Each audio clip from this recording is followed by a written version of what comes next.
Hello everyone, this is John Strickland, your Math 171 instructor. I just wanted to give you a little bit of an introduction for what we have regarding this class, as well as what we have concerning the fall 2024 semester.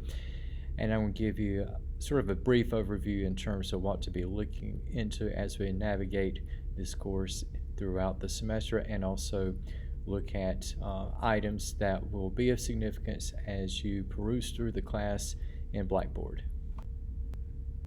Okay, for this class, now some of you will be in section I06, and what I have on display is section I05, but it's still going to be the same function, same content. And once you get into the Blackboard course page, you'll see the Math 171 Pre-Calculus Algebra title at the top of the introduction, and I already have the first announcement laid out, and I do have included the link where you can access your syllabus. For some of you it's going to be section I05, others section I06, and just some key items in terms of what to be looking into. So you have the opening page with the announcements, and I will keep you all posted in terms of the latest comings and goings regarding the class, and just some things to look at in terms of getting started. Okay, we have upon clicking on the course information.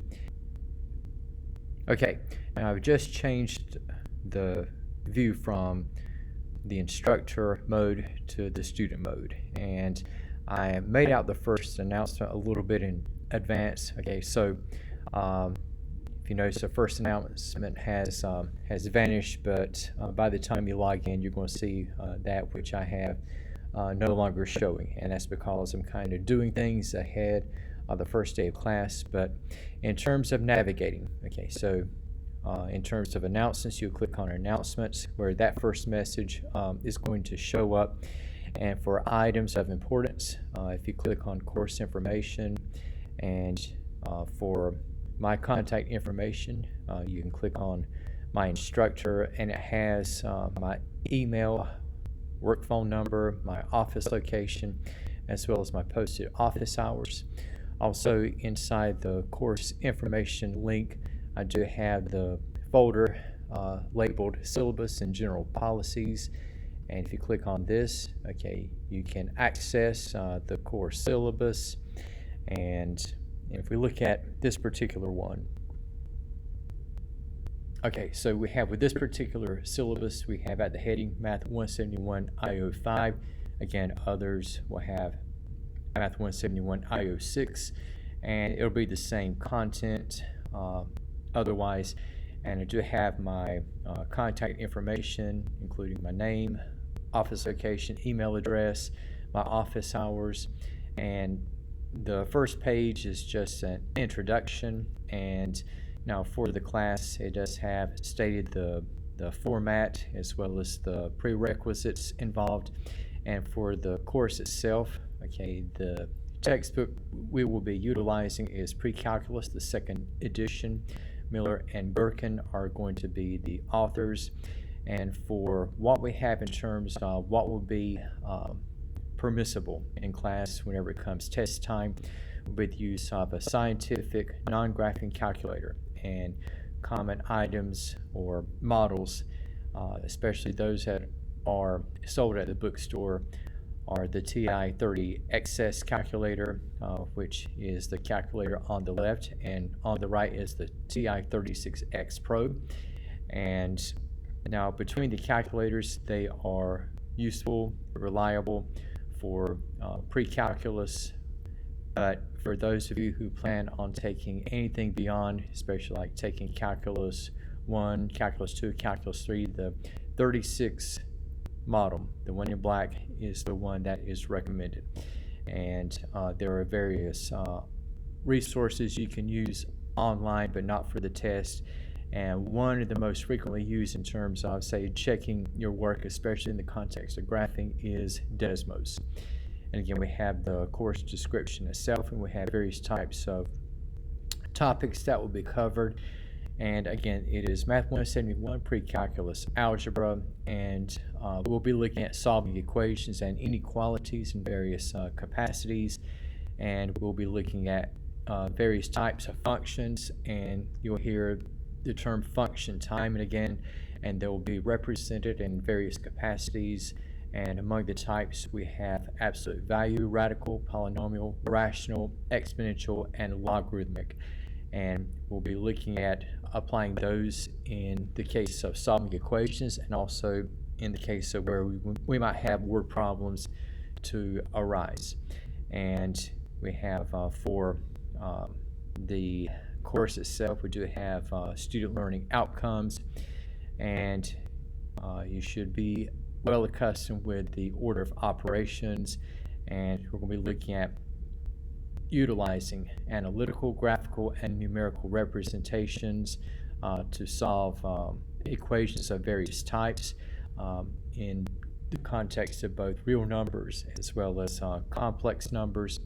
And also we'll be looking at graphing concepts, and we'll be looking at not only equations on an individual basis, but also we'll be looking at systems of equations, and we'll be applying polynomial, exponential, and logarithmic functions, especially toward the end of the course.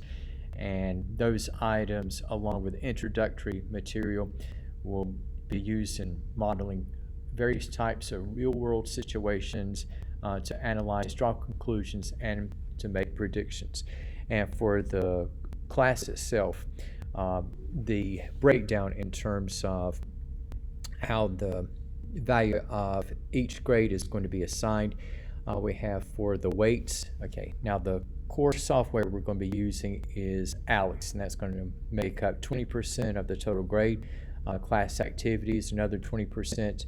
And for the tests, okay, that is going to make up 60% of the course grade. And I'll be discussing the I06 in just a moment as we look at getting into that particular part of the Blackboard page itself. In the meantime, for the I06 objectives, okay, activities and I06 will involve working in the pie, and there will be weekly objectives corresponding to most sections, and the score for the week would be based on the percentage of weekly objectives completed by the deadline.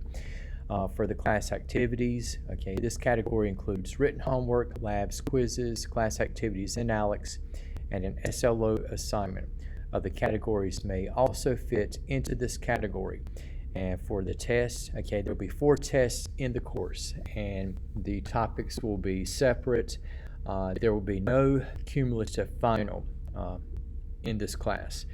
And now for the instructions for each test, it will be laid out in Blackboard, and I will give announcements well in advance, and I will post them in Blackboard, and where I can, I will send them out through email. And respondents for I06 is going to be required for tests, and I will just make note that you can use a laptop, but Chromebooks, for those of you who use Chromebooks, they are not compatible with the I06 version of Respondus, and you'll need Respondus with lockdown browser. And now for the grading scale, okay, anything that is averaging out to 90 and above is an A. Anything that is in the 80s will constitute a B. Anything in the 70s a C. Anything in the 60s will constitute a D. And then anything that is below a 60 constitutes an F. And now for what we have in terms of the course structure, okay, all emails sent to me must be sent through your JCC email address, and emails from most other addresses automatically go to spam. So I just want to give you that item in advance. Like if you sent me an email from outside of your campus email address and you did not get a response, it might be because your email went directly to spam.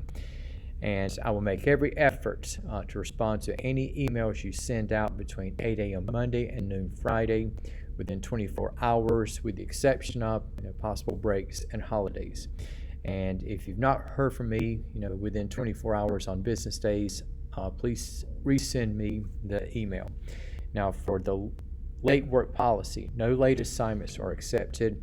I understand that there might be some extenuating circumstances that could crop up, and because of this, I will drop the following scores from each of the categories at the end of the semester, and I will drop the lowest 2 grades in class activities. However, there's going to be an SLO assignment that cannot be dropped, and I'll also drop the lowest grade in ALEX. No test scores will be dropped.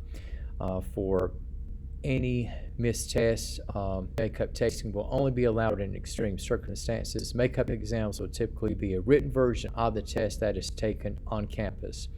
Students should contact the instructor within 24 hours of the missed test to request a makeup. And for what we have in terms of any semester-long curriculum class, the last day to drop without grade penalty, or I should say the last day to drop, is going to be October the 30th, 2024. Please reach out to me via email if you're considering dropping the course, and if you drop the course before October the 30th, you will receive a WD. This will not affect your GPA, but could affect your financial aid. I suggest reaching out to the financial aid office before making the final decision to drop a course. And okay, for what I have outlined are just the best practices for learning, so just be sure to keep up with the good habits of studying and staying on top of things, and just some recommendations to ensure success in the class, and also just some things to mention for the course attendance. Attendance and participation are required of all curriculum courses regardless of program, degree level, or modality. And to receive the optimum benefit of instructional programs, regular class attendance is required. And students must be physically present at least once within the first 10% of a course in order to remain enrolled in the course. Students taking online classes must submit the enrollment verification quiz on or before the 10% point of the online class. And I'll send you information regarding the enrollment verification quiz. And failure to complete can result in being dropped from the course. And the census date, or the 10% point, is August the 26th. And after the 10% point, students must demonstrate active weekly attendance by submitting at least one individual assignment through Blackboard per week. Group submissions will not count towards the attendance requirement. And if a student misses more than 12.5% or 2 full weeks in the course, the student will be dropped. And now for what we have in terms of campus-wide policies, you just click on the links. And again, I just want to mention something as well. First of all, this is just for what we have at the end of the syllabus is going to be the pacing guide. And so we're going to start out in Chapter R, and then afterwards we'll be going into Chapter 1, followed by Chapter 2. And the end of the course, we'll be looking at Chapters 3 and 8, and that's going to be consolidating stuff from functions in logarithms, as well as tying in just the remaining concepts, which will involve systems of equations. And again, I had mentioned ALEX in terms of accessing it through Blackboard.